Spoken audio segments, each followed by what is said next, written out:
अस्सलाम वालेकुम नाज़रीन, मैं हूँ रामीन सैयद और आप देख रहे हैं प्रोग्राम ज़ेरे बहस। नाज़रीन, कौमी असम्बली में इलेक्शन एक्ट 2017 में तरमीमी बिल पेश किया गया जिसमें 2 तरमीम प्रपोज की गई। पहली तरमीम के मुताबिक किसी सियासी जमात की जानिब से वाबस्तगी का इकरारनामा यानी डिक्लेरेशन तब्दील नहीं किया जा सकता। जीतने वाले आज़ाद रुकन को 3 दिन के अंदर किसी भी सियासी जमात में शमूलियत का पाबंद बनाने की तजवीज़ दी गई। इसके बाद कोई आज़ाद रुकन किसी और सियासी जमात में शामिल नहीं हो सकेगा और इसकी किसी सियासी जमात में शमूलियत की रजामंदी इरिवर्सिबल और अनचेंजेबल होगी।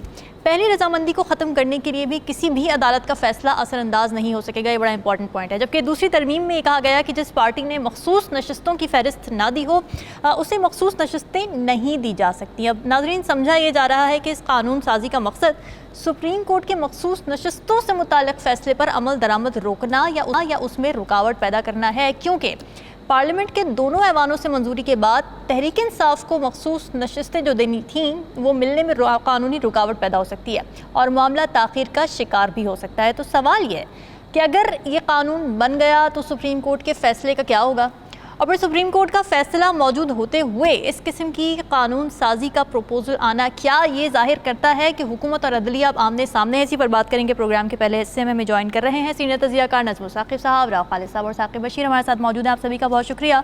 नज़्मुल साक़िब साहब, पहले तो ये बताएं कि सुप्रीम कोर्ट के फ़ैसले की मौजूदगी के बावजूद इसको कॉन्ट्रडिक्ट करता हुआ एक बिल प्रपोज करना, इससे क्या ज़ाहिर होता है? क्या हम ये कह सकते हैं कि हुकूमत अदलिया के साथ एक full fledge head on confrontation में आना चाहती है? इस हवाले से हम बात करेंगे अपने तज़कियाकारों से, क्योंकि पीटीआई की भी हम साथ साथ स्टेट कर रहे हैं। पीटीआई क्या कहती है? पीटीआई ये कहती है कि बैरिस्टर गौहर अली ख़ान की ये स्टेटमेंट सामने आई कि पार्लियामेंट में जो कानून साजी होने जा रही है, जो कि अभी हुई नहीं है, अभी स्टैंडिंग कमेटी के सामने रखा गया, काबीना में इस पर बात हुई है, मगर अभी इसके ऊपर वोटिंग होनी है, उसके बाद ये कानून बनेगा। तो गौहर अली ख़ान साहब क्या कहते हैं? वो कहते हैं कि जो कानून साजी होने जा रही है ये गैर आइनी है और गैर कानूनी है, और साथ वो ये कहते हैं कि क्योंकि इस पर सुप्रीम कोर्ट का फ़ैसला ऑलरेडी मौजूद है, लिहाजा इसको कहा जा सकता है कि अगर ये कानून बन गया तो फिर ज़ाहिर सुप्रीम कोर्ट के फ़ैसले का क्या होगा, ये सवाल बन जाएगा। इसके साथ ही ये भी कि कानून साजी जो करने जा रहे हैं उसके ख़िलाफ़ सुप्रीम कोर्ट जाने का ऐलान कर दिया है पीटीआई ने। नज़्मुल साक़िब साहब, सवाल यही है कि सुप्रीम कोर्ट का फ़ैसला मौजूद है, उसकी मौजूदगी में एक उसी से कॉन्ट्राडिक्टरी बिल प्रपोज कर देना पार्लियामेंट में, आपको लगता है कि ये एक फुल ऑन हेड ऑन होने जा रही है, कन्फ्रंटेशन में जाने जा रही है हुकूमत सुप्रीम कोर्ट के साथ?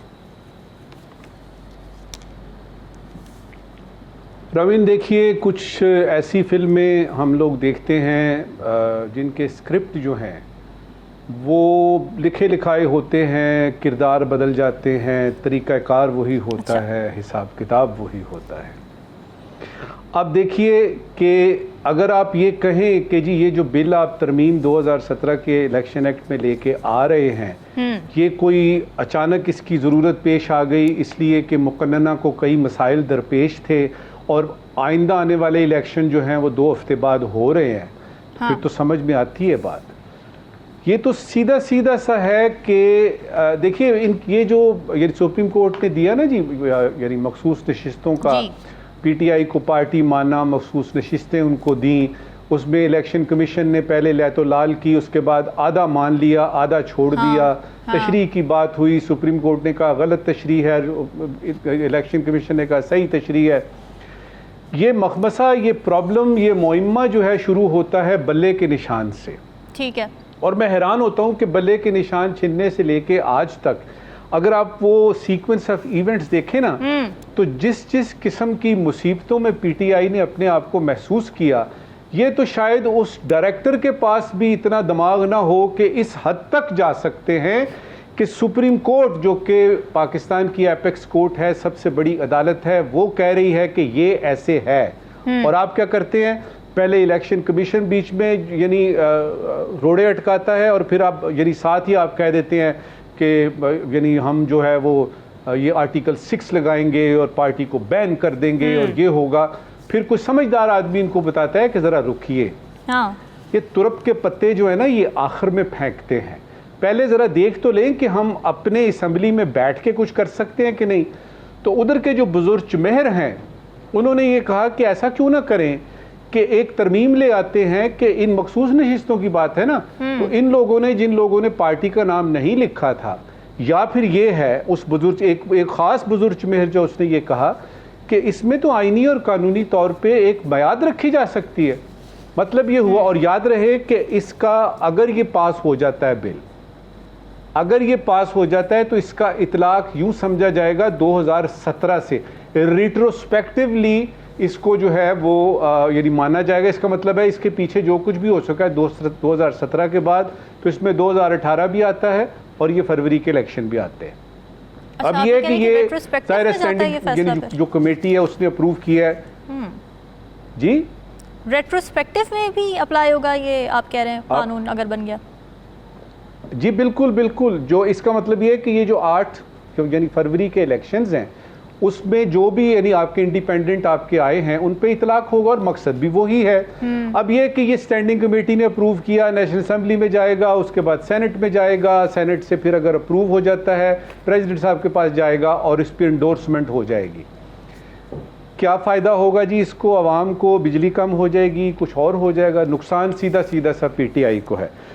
तरमीम के असरात क्या होंगे अगर ये वाकई तरमीम अप्रूव हो जाती है तो PTI मखसूस नशिस्तों से हाथ धो बैठेगी, ख़ासतौर पे उन 41 के जिनका के नाम वगैरह जो है वो बीच में नहीं, और जिसको के उन्होंने एक बना दिया है, यानी मुहिम्मा बना दिया है इलेक्शन कमीशन ने। सियासी बेयकीनी का तसलसल जो है वो बढ़ेगा, जाहिर है। उसके बाद फिर PTI दोबारा से आप अदालत में देखेंगे कि देखिए जी मुकन्नना ने ये कर दिया, यानी लेजिस्लेचर्स ने ये कर दिया है, हमें जो है वो रिलीफ दिया जाए। ये सिलसिला कब तक चलेगा? ये कब तक ये चूहे बिल्ली का केस टॉम एंड जेरी चलेगा? क्योंकि किसी जगह पे आदमी को रुकना चाहिए। अब क्या है, हुकूमत को अगर आप देखें तो उनका अपना रेज़ा दख्त है, उनकी अपनी यानी रीजनिंग है, क्योंकि हमारे यहाँ बहुत सारे और मुल्कों की तरह पावर पॉलिटिक्स होती है जी। कि आपने ताकत हासिल करनी है, किसी भी तरीके से करें और उस ताकत की कुर्सी पे बैठे रहें, चाहे किसी भी तरीके से। और इस ज़िमन में अगर कोई भी चीज़ अखलाकियात कि आप पावर के लिए किसी भी तरीके से किसी भी हद तक जाकर आप कुर्सी से चिमड़े रहें, डेमोक्रेसीज में ऐसा नहीं होता। पाकिस्तान में अगर ऐसा हो रहा है तो फिर क्या इसमें ये कह सकते हैं कोई मसाइल हैं यहाँ पर जो कि सामने नहीं आते? देखिए ये तो फिर रामीन मुझे आपको डेमोक्रेसी का पूरा बताना पड़ेगा। बताएं सर, आज बात हो ही जाए डेमोक्रेसी। किस किस्म की डेमोक्रेसी है? आज हो जाए। देखिए ये डेमोक्रेसी जो है ना, ये एक ऐसा परिंदा है, ये फीनिक्स है। हाँ। ये पता नहीं कहाँ पे होता है। पाकिस्तान का भी आप कह रहे हैं फिर कोई बादशाह है? पाकिस्तान का जो बादशाह है ना, उसके बारे में बात करने के लिए आपको लाहौर से इस्लामाबाद आना पड़ेगा। अच्छा, हम एक जगह पे बैठेंगे और फिर मैं आपको बताऊंगा कि पाकिस्तान में कौन बादशाह है और कौन शहंशाह है। हाँ। और इन दोनों शहंशाहों के ऊपर सुप्रीम लीडर कौन है वो मैं आपको बताऊंगा। फिलहाल इसको बात को खत्म करते हैं, मेरे बाकी 2 दोस्त भी इधर हैं। डेमोक्रेसी की आपने बात की थी, democracy in its true form इस दुनिया में नहीं है। अच्छा, हिंदुस्तान को देख लीजिए, जिस किस्म की वहाँ पे गुर्बत है, जिस किस्म का वहाँ पे हिसाब किताब है, गुंडागर्दी है, डेमोक्रेसी में ये होता है कि आप हॉर्स ट्रेडिंग ले लीजिए, हिंदुस्तान में होती है, पाकिस्तान में भी होती है। तो ये हमें बताया गया है कि डेमोक्रेसी बड़ी अच्छी चीज़ है और डेमोक्रेसी को सेव करना है। मुझसे पूछेंगी, मैं इंसानों को सेव करूंगा। ये डेमोक्रेसी मेरे लिए है, मैं डेमोक्रेसी के लिए नहीं हूं, लिहाजा मैंने अपने अवाम को देखना है। और इस वक्त की सूरत हाल जो है Ramin, I am very sorry to say, इस वक्त की सूरत हाल जो है उसमें पॉलिटिकल पार्टीज अपने अपने पॉइंट्स गेन कर रही हैं, किसी का ध्यान अवाम की तरफ से नहीं जा रहा। यकीन करें, लोगों की बिजलियां कट रही हैं, लोगों ने 3 खानों की बजाय 1 खाना कर दिया है। तो गुजारिश यही है कि खुदा के लिए डेमोक्रेसी को तो आप बचा ही लेंगे, जरा अवाम को भी देख लीजिए।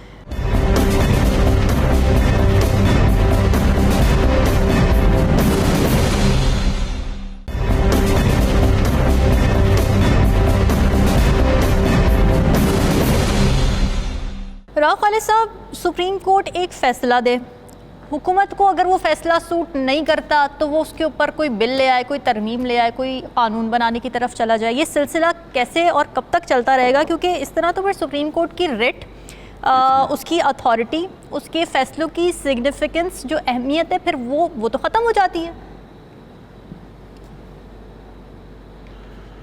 देखिए, एक तो मैं डेमोक्रेसी पे बात कर दूं छोटी सी। जी जी ज़रूर। 2017 में 2 प्रोफेसर्स थे अमेरिका के, उन्होंने एक रिसर्च की थी काफ़ी 5 साल लगा के। 2017 में उन्होंने रिपोर्ट दी थी, 15 या 17 में दी थी रिपोर्ट। अच्छा। उसमें जो अमेरिका के अंदर जो ओवरवेलमिंग मेजॉरिटी थी 66%, वो डेमोक्रेसी के खिलाफ थी। वो कहते थे मार्शल होना चाहिए, एक बंदे की हुकूमत होनी चाहिए, अच्छा। ताकि लोगों को कुछ कंपनसेशन मिले। जिन्होंने डेमोक्रेसी की हमायत भी की, को 12% लोग थे, उन्होंने भी बड़ी मशरूत हमायत की कि ये चीज़ें हों तो फिर हम डेमोक्रेसी को सपोर्ट करते हैं। तो डेमोक्रेसी के बेनिफिट जो लोग ले रहे हैं वो खुद बहुत तंग है उस डेमोक्रेसी के प्रोसेस से, और जो चीज़ें उसमें होती हैं, और जिस तरह से चीज़ों को सियासी इशू बना दिया जाता है, नॉन पॉलिटिकल इश्यूज को। ये इसमें जैसे हुआ सुप्रीम कोर्ट का जो एक जजमेंट है, it's pure legal and constitutional thing, ठीक है। उन्होंने एक फैसला किया, सुप्रीम कोर्ट के सामने एक आई चीज़, उसमें पूरी कोर्ट ने ये डिसाइड किया कि एक डिसीजन हुआ था जनवरी में बल्ले के निशान का, जिसकी इंटरप्रिटेशन इलेक्शन कमीशन ने गलत की है, और वो इंटरप्रिटेशन इलेक्शन होने से बहुत पहले उन्होंने गलत कर दी। ठीक। उसकी बुनियाद पे जितने स्टेप्स लिए इलेक्शन कमीशन ने, जिसमें नॉमिनेशन पेपर की फाइलिंग थी, उसमें पीटीआई को जमात ना समझना, उनके पेपर एक्सेप्ट ना करना, आरएस को डायरेक्शन दे दी गई, उनको निशान तो नहीं मिलना था, लेकिन बाकी प्रोसेस सारा उनका वो उन्होंने नल एंड वाइड कर दिया कि आप ये नहीं कर सकते, ये नहीं कर सकते, ये नहीं कर सकते। ठीक है। अब जब वो एब इनिशियो ख़त्म कर दिया सुप्रीम कोर्ट ने कि ये प्रोसेस आपने गलत इंटरप्रिटेशन की है, तो जिस दिन से आपने की है गलत इंटरप्रिटेशन, ये सारा प्रोसेस जो आपने किया गलत किया है, तो हम वहाँ पे वापस चले जाएंगे। अब जब हम वहाँ पे वापस जाते हैं इलेक्शन से पहले, तो 2 सूरतें थी सुप्रीम कोर्ट के पास, 2 ऑर्डर कर सकते थे। एक जो उन्होंने किया कि इसको तसव्वुर किया जाए कि ये नॉमिनेशन पेपर फाइल कर रहे हैं और अपनी पार्टी एफिलिएशन जाहिर कर रहे हैं, उस स्टेज पे उन्होंने उसको सुप्रीम कोर्ट ने रिजॉल्व किया जाके कि इनके वो कागज़ उस पोजीशन से एक्सेप्ट किए जाए पार्टी की एफिलिएशन के हवाले से। हाँ। दूसरी ये हो सकती थी कि ये प्रोसेस बड़ा अनकॉन्स्टिट्यूशनल था, अनलॉफुल था, वायरस के अगेंस्ट था कॉन्स्टिट्यूशन की, और उसको पूरे इलेक्शन को नल एंड वाइड करार दे सकते थे। वो इस एक्सट्रीम तक नहीं गए, उन्होंने सोल्यूशन निकाला, उन्होंने कहा कि बेहतर तरीके से इसको हल किया जाए। तो उसको अगर कोई मानने को तैयार नहीं है, तो इसका मतलब है कि उसकी नीयत में बहुत शदीद फतूर है, या तो वो ये चाहता है कि ये जो प्रोसेस सारा हुआ है इसको नल एंड वाइड करके सुप्रीम कोर्ट कहे कि जी बिल्कुल ही सारा कुछ गलत था और आप इलेक्शन दोबारा कराएं जाके, आपने हमारे फैसले को बिल्कुल गलत इंटरप्रेट किया है।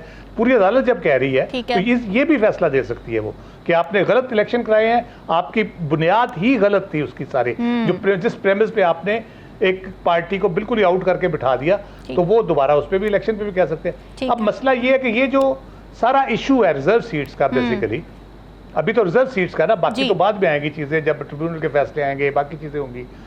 रिजर्व सीट्स के ऊपर जो आइन कहता है, एन आइन के मुताबिक PMLN, PPP और बाकी जमातों को उनकी सीटें मिल चुकी हैं, तो इनका क्या लेना देना है इस सारी चीज़ों से? सही बात है, कोई ताल्लुक बनता है इस चीज़ से इनका? बाकी जो सीटें हैं वो इनको मिल नहीं सकती किसी तरीके भी। ये आइन कहता है, कानून कहता है, भले ये आइन में जो मर्जी तरमीम ले आए, ये इनको नहीं मिल सकती, क्योंकि आइन की बड़े वाज़ेह शिक है कि किस तरह से उसकी प्रोपोर्शनल रिप्रेजेंटेशन पे होनी है। अब ये जो ड्रामा कर रहे हैं बुनियादी तौर पे, ये जो लॉ लेके आ रहे हैं, उसमें नई चीज़ क्या है?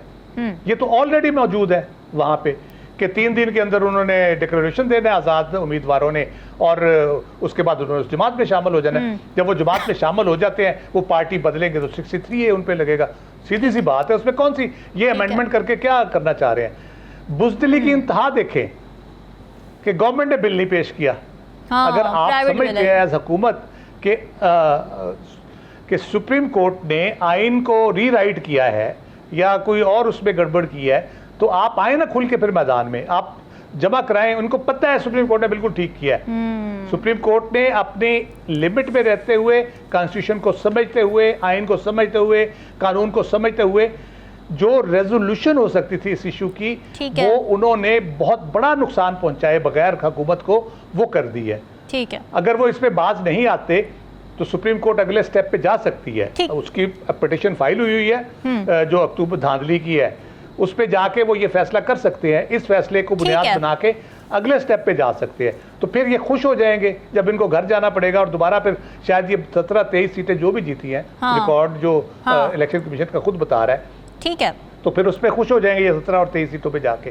तो ये बुनियादी तौर पे सिर्फ ड्रामा कर रहे हैं, बिला वजह अफरा तफरी पैदा कर रहे हैं, सियासी जो माहौल है उसको खराब कर रहे हैं। थोड़ी सी बेहतरी किसी तरफ से होने लगती है तो ये बीच में कोई नया लुच डाल देते हैं। बिल्कुल एक कैओस लाने की कोशिश बिल्कुल लगती है, इसमें कोई दो राय नहीं है। साकिब, आपको क्या लगता है इस कानून साजी के बाद क्या अदालत पर भी प्रेशर आ सकता है? क्योंकि ज़ाहिर उन्होंने तो एक वर्डिक्ट अपना दे दिया है, अब कानून साजी आ गई, तो उसके बाद भी सुप्रीम कोर्ट अमल दरामद यकीनी बनाए, ये कितना बड़ा चैलेंज हो सकता है सुप्रीम कोर्ट के लिए?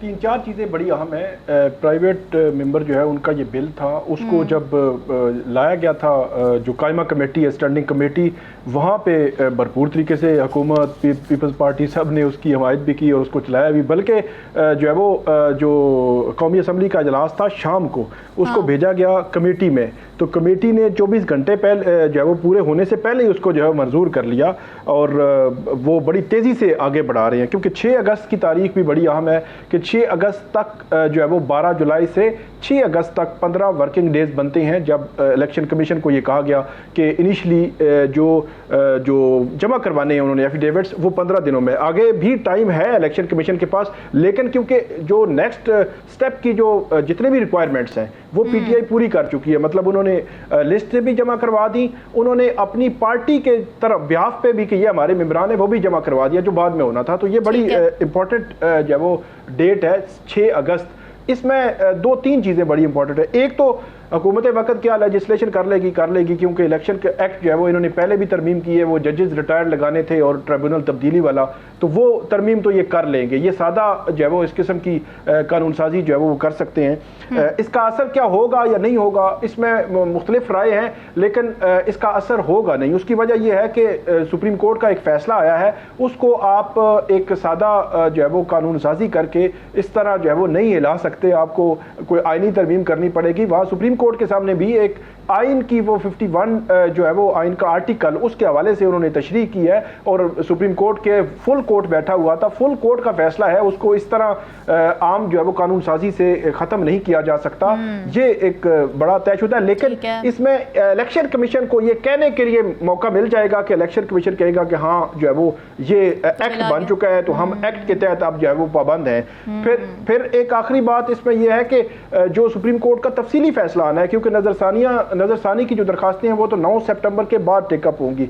तफसीली फैसला भी अगले 8-10 दिनों में ये इम्कान मौजूद है, ज़राए इसको कंफर्म कर रहे हैं कि आ सकता है। तफसीली फैसला लिखा जा रहा है, उसमें इलेक्शन कमीशन ऑफ पाकिस्तान ने एक वजाहत मांगी थी कि हमने 39 को मान लिया, 41 को हम कैसे माने। हालांकि उनको पता है कि सुप्रीम कोर्ट ने सारा कुछ ये देख के, इन डेप्थ देख के ही इनको भेजा है, और उसके बाद जो भेजा है उसकी वजाहत भी, जो वजाहत इन्होंने मांगी थी वो डिटेल जजमेंट में आ सकती है और बहुत सारे सवालात के जवाबात भी आ सकते हैं, और इलेक्शन कमीशन के खिलाफ चार्जशीट भी उसी में आ सकती है। और जो ये हुकूमत ने लेजिस्लेशन की है ये भी बड़ी हैरान कुन है कि माजी से इतलाक होगा। अदालतों में तयशुदा उसूल है, तयशुदा उसूल है। अदालतें कहती हैं कि 8 फरवरी को, जिस वक्त या 8 फरवरी से पहले नॉमिनेशन फॉर्म्स जमा हो रहे थे, पॉलिटिकल पार्टी लिस्टें जमा करवा रही थी, या 8 फरवरी के बाद आजाद जो है वो शामिल हो रहे थे, उस वक्त एक कानून अगर एग्जिस्ट नहीं करता था और उस बंदे को नहीं पता था कि कानून है,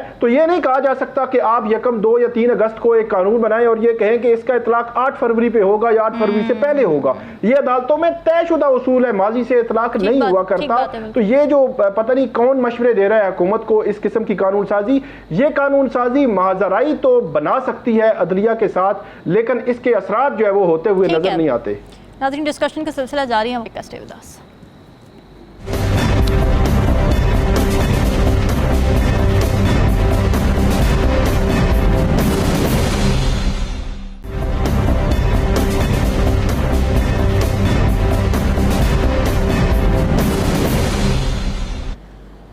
वेलकम बैक नाजरीन। मिसिंग पर्सनस के हवाले से आज एक अहम डेवलपमेंट हुई। वफाकी हुकूमत ने मिसिंग पर्सनस के हर ख़ानदान के मुआशी मुश्किलात को दूर करने के लिए एक सपोर्ट पैकेज का ऐलान किया है, जिसके तहत 5 साल से लापता अफराद के ख़ानदानों को फ़ीकस 50-50 लाख रुपए ग्रांट के तौर पर दिए जाएंगे। वज़ीर क़ानून आज़म नज़ीर तारड़ साहब ने प्रेस कॉन्फ्रेंस की, जिसमें उन्होंने ये भी बताया कि लापता अफराद का मामला काबीना के इजलास में ज़ेर बहस आया है और रियासत तमाम वसाइल का इस्तेमाल करते हुए मिसिंग पर्सनस के मसले को हल करने के लिए पुरअज़्म है। फिर उनका ये भी कहना था कि रियासत माँ की तरह होती है और इसी सोच के तहत मुतासरा अफराद को रिलीफ दिया जा रहा है। राव खालिद साहब, ये रिलीफ कितना खुशाइंद है? देखिए, अच्छा एक सही स्टेप है, सही सेंस में है और पता नहीं इतनी ताख़ीर क्यों हुई इसके ऊपर। हालांकि ये national consensus legal resolution of missing persons का एक उसके तहत ये इनिशिएटिव जो लिया गया है बुनियादी तौर पे, तो बड़ा मेरा ख्याल है कि इसके ऊपर बड़ी विजिलेंट रहने की ज़रूरत है हुकूमत को भी, क्योंकि इसमें बड़ी कॉम्प्लिकेशंस है ओवरऑल सूरत हाल जो भी है मिसिंग पर्सन की। उस पर मुल्क के अंदर से मुल्क के बाहर से बड़े अजीबोगरीब इल्ज़ामात लगाए जाते हैं। इसलिए स्टेट को वो रिस्पॉन्सिबिलिटी, हुकूमत को रिस्पॉन्सिबिलिटी एज जो कह ले कि जो कहते हैं रियासत माँ की तरह होती है, उससे तो ज़रूर लेनी चाहिए, लेकिन किसी भी ऐसे पर्सन के एक्ट को अननोटिस नहीं जाना चाहिए। अगर किस किस्म का पर्सन किसी भी हीनियस क्राइम में, किसी और चीज़ में मुलव्वस है या बाहर जाके किसी जगह पे कुछ कर रहा है, क्योंकि इसमें बहुत से मुख्तलिफ किस्म के हैं लोग, जिसमें कुछ लोग लापता हो गए, पता नहीं लांच में जा रहे थे, कहीं रह गए, क्या हुआ उनको, कुछ अपने किसी जज्बे के तहत किसी तरफ निकल गए, किसी दूसरे मुल्क में चले गए, या पाकिस्तान के अंदर कहीं रूपोश हो गया किसी अपने फैमिली की वजह से। बहुत से उसके पहलू हैं। उन सारे पहलुओं को मद्देनज़र रखते हुए मेरा ख्याल है ये बड़ा साहिब फैसला है कि क्योंकि ज़रूरी नहीं है कि एक बंदा जो एक्ट कर रहा है पूरी फैमिली को उसका पता हो, या वो जिम्मेदारी हो उसकी, या वो जिम्मेदार हो उस सारी चीज़ों की। तो ये मेरा ख्याल है फैमिलीज़ के लिए बहुत अच्छा एक राइट स्टेप है, इन राइट डायरेक्शन है। और कंपनसेशन जो रिकमेंड हुई थी वो 2.5 थी, इसको 5 बिलियन किया गया है, ये भी बहुत अच्छा स्टेप है।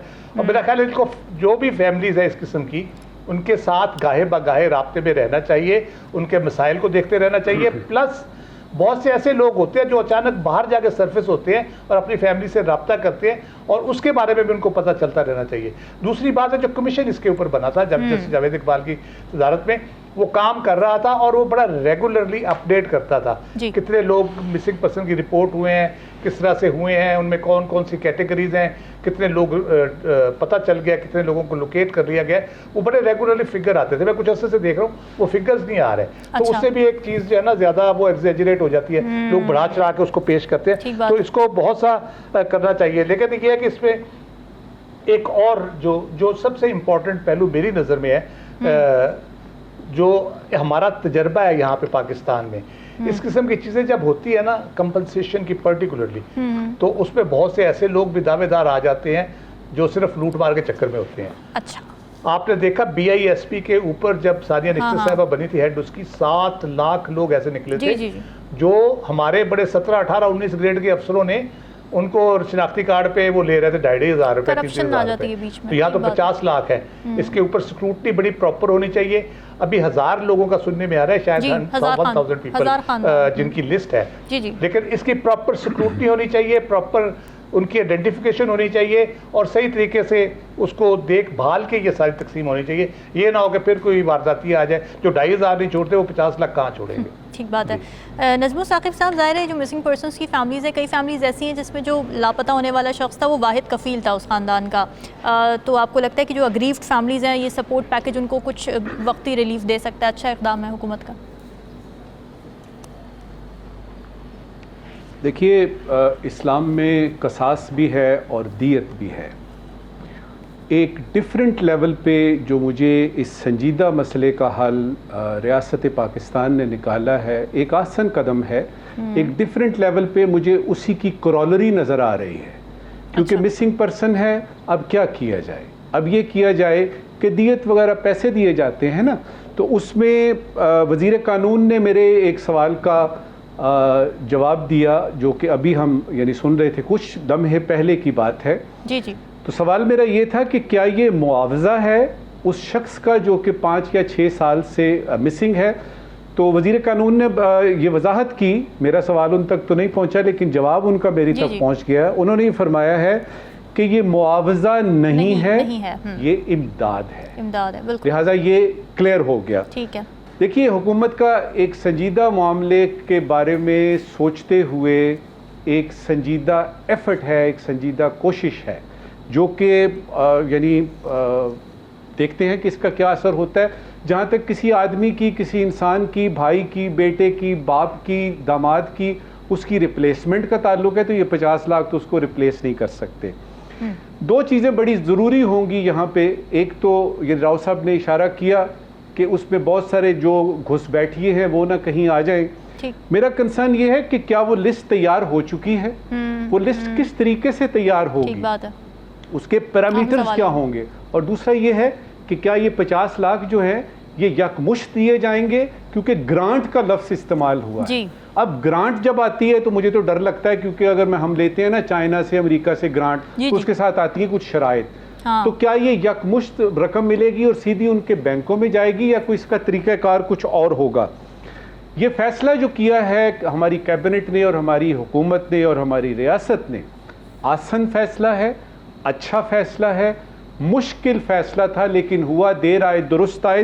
अब सिर्फ ये देखना है कि सही मानों में, क्योंकि हम जानते हैं कि जब डिसबर्समेंट की बारी आती है ना, जब पैसे देने की बारी आती है, तो एक तो यह है कि घुसपैठिए होते हैं, दूसरा ये होता है कि जो देने वाले हैं वो बांटते कैसे हैं। क्या बंदर बांट होती है कि वाकयातन सही जो यानी वाकई जो सोगवाराने मिसिंग पर्सन हैं उन तक ये पहुंचता है कि नहीं, ये कुछ दिनों बाद हमें पता लगेगा। ठीक है साकिब, यही बात कि ये 1000 ख़ानदानों की जो बात की गई है, फहरिस्त क्या तैयार कर ली गई है, किस तरह से तैयार की गई है, कोई मैकेनिज़्म अभी तक आया है सामने हुकूमत की जानिब से कि किस तरह से ये पैसे डिस्ट्रीब्यूट किए जाएंगे, किन लोगों को दिए जाएंगे?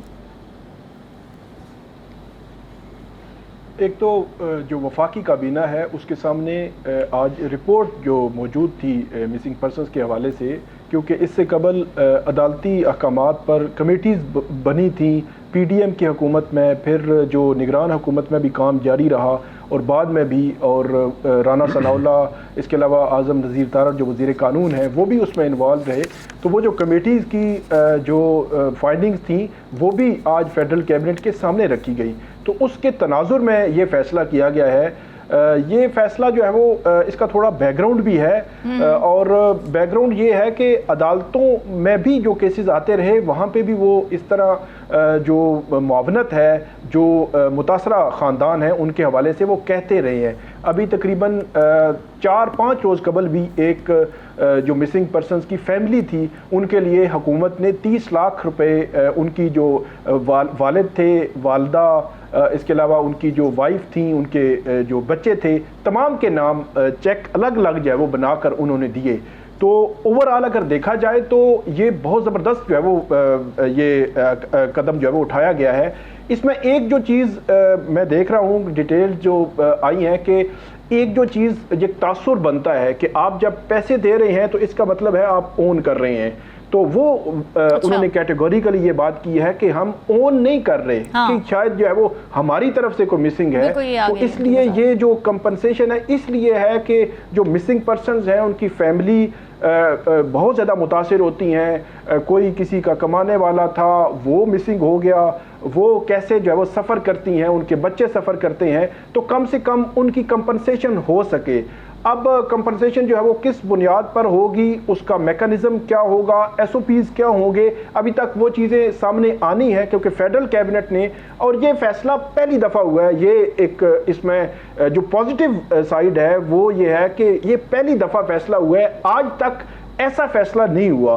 तो ये एक प्लस पॉइंट आप ये कह सकते हैं कि मिसिंग पर्सन्स के केसेस में चले उनके प्यारे जो किसी का भाई, बाप या किसी का बेटा को मिसिंग है वो वापस नहीं आ रहा, उसको भी रियासत यकीनी तौर पर उसके लिए भी कोशिश कर रही होगी, करनी चाहिए, हुकूमत को कोशिश करनी चाहिए। वो वापस नहीं आ रहा, जब तक वापस नहीं आता तो इस किस्म की जो कंपनसेशन है कम से कम उनके वो जो दर्द दुख वो तो ख़त्म नहीं कर सकती, लेकिन वो जो कम से कम जो माली इमदाद भी इसको नहीं कहेंगे कि उनको कंपनसेट करना है आपने किसी तरह, तो वो कंपनसेशन के बाद कम से कम उनकी वो माली मुश्किलात तो कम हो सके। हाँ। तो उस लिहाज से, उस एंगल से ये एक, मैं ये समझता हूँ कि अच्छा फैसला है।